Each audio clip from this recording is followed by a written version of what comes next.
Okay, so I hope you had a good time and you enjoyed watching that training session as much as I had running it. Now what we're going to do is we're going to have a look at the data that was collected from the Beyond Pulse system that 9 of the players within the training session were wearing. So what we're going to do is we're going to start by going to beyondpulse.com, and then up here in the top right corner you're going to sign in to your coach account. So this is with your username and password that all coaches get when they purchase the Beyond Pulse system. So I'm going to go ahead and sign in, and now immediately what pops up on the screen is the data from the last training session that you ran, but that's not the one that I'm looking for today. Today I'm going to go back using this button on the side, which is the calendar button. I'm going to click that button, and I'm going to go back to the training session that was shown in the video, which was in April of 2019. And remember that all of the different training sessions that you run with all of your teams, they will be stored on this calendar page, so you will be able to find them. And here's the one that I did. So I'm going to go ahead and click that to open up that training session. And here we are on the first screen that pops up, which can basically be thought of as a summary of this training session. So what are we looking for? Well, there are 4 metrics that you get from Beyond Pulse, and those 4 metrics are heart rate, shown here in red, active participation, shown here in yellow, distance covered, shown here in blue, and percentage of the total distance covered at high speeds, shown here in green. So as a brief summary to start off looking at the data, what we can see is that the players on average spent 24 minutes out of this session, which was just about 1 hour, about 56 minutes in total. So on average there were 24 minutes spent in what are considered the highest heart rate zones, or greater than 80% of their maximum heart rate. Active participation, what are we looking at? Well, active participation is a measure of how much time, or what percentage of time, was spent active as opposed to static or standing still. And in this training session, 47% of the time, of the total time duration, the players were active or moving. And of course that means that 53% of the time they were static. Total distance covered, again, this is an average for the players in the session. They covered 2,995 meters, almost 3,000 meters, or almost 3 kilometers on average in this training session.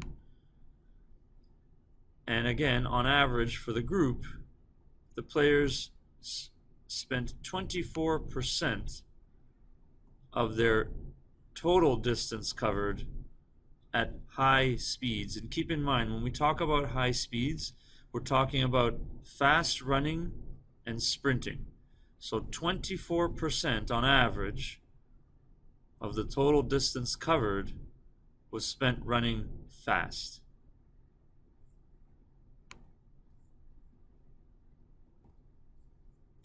Okay, so let's talk some more about each of these metrics in a little bit more detail, and we'll start with heart rate. So you'll notice that the show timeline button is highlighted for heart rate as opposed to not highlighted for the three other metrics. And what that means is that in this report, on the first page of the report, if you scroll down, what you're going to see is you're going to see the timeline for each of the players' heart rates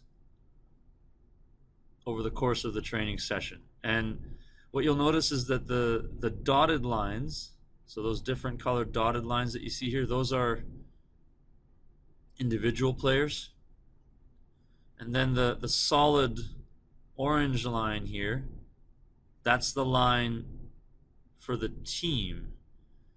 So maybe just right off the bat, one thing that you might notice is that overall, the players in this training session had a very similar heart rate response. You can see that in the periods of time where the heart rate was higher as an average, you can see almost every player's heart rate sort of came up and peaked at the same time.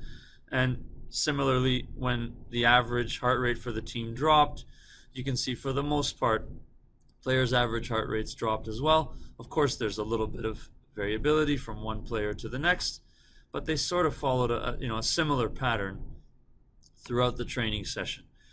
If you wanted to look at just one player or just a smaller group of players, well, the way to do that would be, first of all, to hit this button, or actually unclick this button. This is the Select All button, which shows all the players. So if I unclick that, you'll see that the screen will go blank. And then let's just say I wanted to have a look at player number 6, and only player number 6. So if I click this button, now what I see is I see the heart rate data collected for the entire training session just for this player. Of course, I could look at a group of players. So let's say I wanted number 6, number 9, and number 5. Well, there they are, and so on. So all of your players' data will be stored here, and you can, again, try to look at individuals or groups. And another, I'm going to go ahead and click Select All again so that we get all the players' data back up there. And another thing that you might want to do, and this is, we're going to show it with heart rate, but you very well might want to see it as well with any of the other metrics, is you might want to zero in on a particular time period within the session. And if you just think back to the session that we were watching, well, one time period that may be of interest might be the initial warm-up part. So you might want to look at players' responses just during that part alone. So this little magnifying glass icon, this is a zoom feature. So when I click this, what's going to happen is it's going to give you sort of a shorter timeline. Again, you have time here on the x-axis in minutes. So what we've got now is, rather than the entire training session, we've got here the time from 0 till it's about maybe 18 minutes or so. Okay? And we can shorten this if we wanted to. Well, we can't go that short. Yeah. To look at a smaller period of time, or we could even lengthen it. We could look at, for example, the first 30 minutes of the training session, and so on. And again, once you've used that zoom feature, just like before, you could then go and look at individual players or groups of players' responses during that time period. So here we have time period from 0 to 30 minutes. We scroll down again, unclick the Select All button, everything will go blank, and now maybe we just want to see player 5 in the first 30 minutes, and there it is. So why is heart rate an important metric when you are taking a look at the training load and the workload of your players in a training session or game? Well, heart rate is a physiological indicator, and that means it's an indicator of something that's actually happened in the body physiologically or physically for that matter. It's a physiological indicator of how hard an athlete has worked and what their response was to the training stimulus that was provided to them. As a general rule, again, because heart rate is measuring the amount of times that the heart beats in a minute, so as a general rule, the higher that number, the greater amount of times that the heart is beating in a minute, the more intense or the harder that the player has worked during a training session or game. It's good to combine this metric or the information that you get from this metric with some of the other ones regarding distances covered and speeds, which we'll talk about in just a little bit. But even on its own, having a look at players' heart rate in their response to training and games is a very good way for you to determine exactly how high or how intense the training was and how hard the players worked during a training session or a game.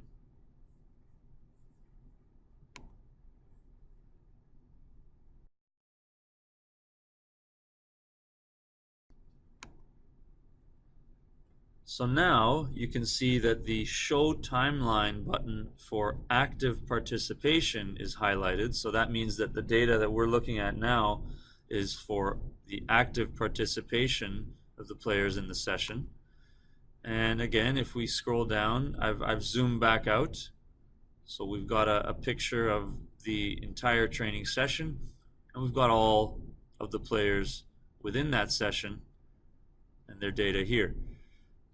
Something probably should have been mentioned before, but we can go ahead and have a look at it here.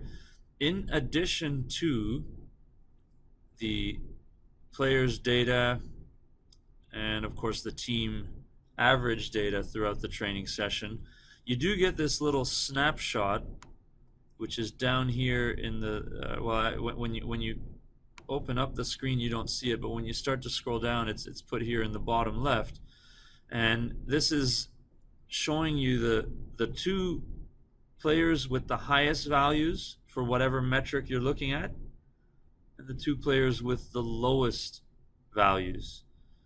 So this is something that I think just at first glance, and especially when you've just immediately after a training session, if you'd like to see which were the players that were the most active and which were the players that were the least active, this gives you again a quick little snapshot of it. So we can see that player 9 and player 3 in this training session had the highest active participation, and if we want to see exactly what those players' active participation was, we can just scroll down a little bit more and we'll see OSA demo player 9 had an active participation of 50%, so 50% of the time they were active. Player 3 was 49%. So those are both above the average for the team, and that's why they're posted up here. And of course, if we go to the low and we scroll down, we'll see player 8 at 46% and player 1 at 44%. It's not much of a range there, but you can again get a little snapshot, a picture of the highest and the lowest values for your players there. So why is active participation so important for coaches? Well, if you want to make sure that players are enjoying training and getting the most out of the training sessions that you provide, one excellent way to do that is to make sure that players are always moving and active. As a general rule, if you're running a lot of training sessions, players are standing still a lot, then they're probably not going to be having as much fun. They're probably not going to be enjoying themselves as much. And in the long run, what that means is that they're not going to want to come back, train, and come back and play. So it's a really useful metric because in the bigger picture, it can help you as a coach prevent your players from dropping out of the sport.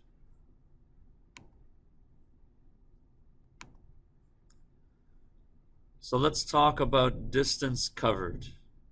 And remember that if the Show Timeline button is highlighted, that means that the data you're going to look at is the distance data rather than the other metrics. So as we said, on average, the players covered 2,995 meters. If we go ahead and scroll down, we'll see these bars. And again, the first bar is a picture of the average total distance for the team. And then we have individual bars for individual players underneath. So essentially what we're looking at here, and again, they're color coded and labeled.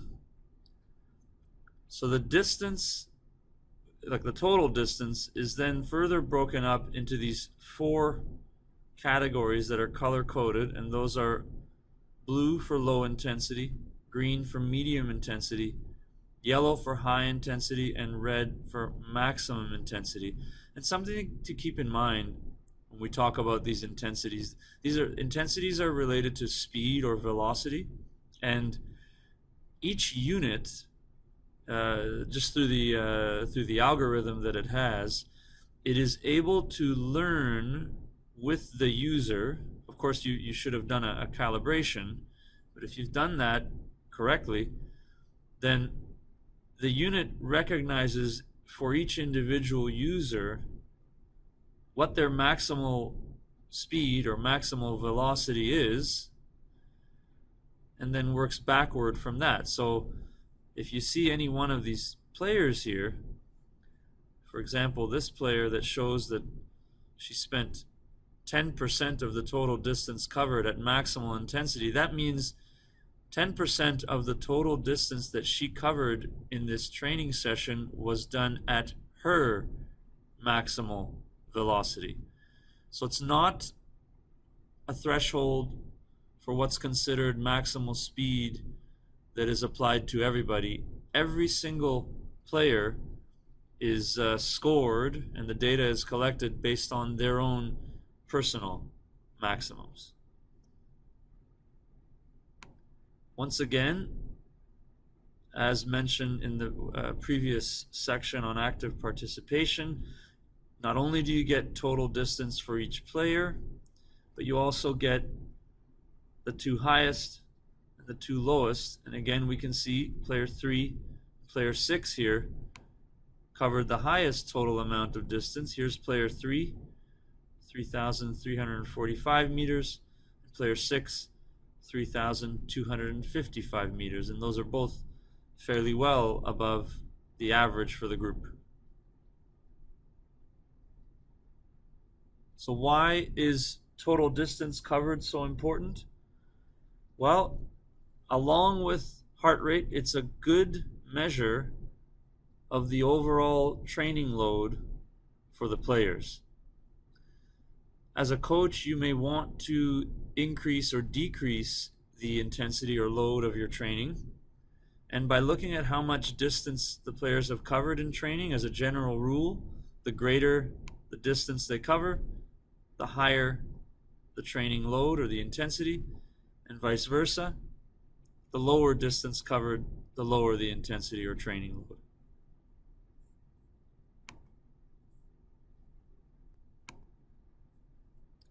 So the final metric that we're going to have a look at here is percentage of total distance covered at high speed. And again, the show timeline button is highlighted here. So if you recall from the total distance covered, we had those different types of intensities or categories, and they were color coded. And so the yellow and the red, which are high intensity and maximal intensity, or high velocity and maximal velocity, those have been picked out here and zeroed in on for this metric. So again, for the team, we've got an average of 16% of the total distance covered was covered at high velocity or high intensity, and 9% of the total distance covered was covered at maximal velocity. So that's the average for the team, okay? If we go ahead and scroll down, again, we can see individual players' data that is presented here for these metrics as well. So one interesting thing that may stand out to you right away is that you may not necessarily see the same players who had the highest amount or lowest amount, for that matter, of total distance covered as having the highest or lowest amount of this metric here of total percentage of distance at high intensity. And to highlight that fact, if we do scroll down and look at the top two here, it was player number 3, player number 1. And if we look at the actual percentages here, we'll see that player number 3 had 37% of their total distance at the 2 high-speed zones, and player number 1 had 31%. And so those are, significantly higher, we'll say, than the average for the team, but those are also not the same players that had the highest amount of total distance covered. If we go back to the timeline for total distance covered, and we scroll down, we'll see that the top players there were number 3 and number 6. So we had one player that was the same, and we had another player that was different. So why is this metric, this percentage of the total distance covered at high speed, so important? Well, along with heart rate and total distance covered, the total percentage of running that's done at higher speeds is also a very good indicator of the work rate or the workload of players during training and games. As a general rule, the higher that percentage, the harder the workload and the harder the work rate of the player, and the lower that percentage, the lower the work rate. So if your objective is to give players a challenging training session that's going to challenge them and their fitness level, then you'd probably want to keep that number for the team relatively high. Again, as a general rule, anything over 20% is pretty high. And so this session being at 24%, it's showing that there was quite a lot. Almost 1/4 of the total distance covered was run at high intensity. So we can say that this training session was a fairly high intensity training session. And interestingly enough, if you go back and watch the video and recall how the training session was conducted, of course, there were quite a lot of stoppages in this session because players were in stations. So they had very, definitive rest time. And that's why the active participation numbers were only 47%. And, potentially if you want to, again, increase the training load and also specifically regarding active participation to make the training a little bit more fun and enjoyable for the players, you might want that number to be a bit higher.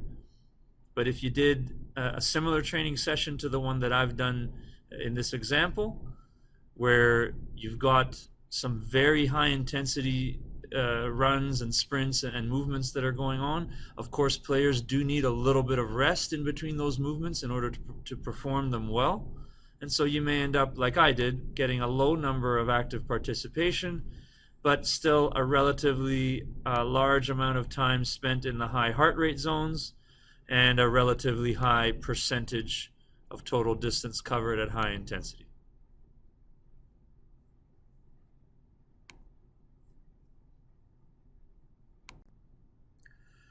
So that concludes our demonstration of the training session plus explanation of how to work with the Beyond Pulse player tracking and monitoring system from everyone on behalf of the National Soccer Coaches Association of Canada and Beyond Pulse. We'd like to thank you for taking the time to watch this video. Hopefully you gained a lot of insight and come away with it with some useful information to see how you may want to plan and administer a fitness training session with your team. and also, of course, how to use the Beyond Pulse technology to monitor the training load and track your players' performance and health and performance during their training sessions. For more information about the National Soccer Coaches Association of Canada, and of course to see more videos like this one, you can become a member and access our website members area, where you'll find hundreds of articles, videos, webinars, demonstration training sessions, and lots more at www.nscac.ca. And for more information about Beyond Pulse, including information about how to purchase the system if you may be interested, you can visit www.beyondpulse.com.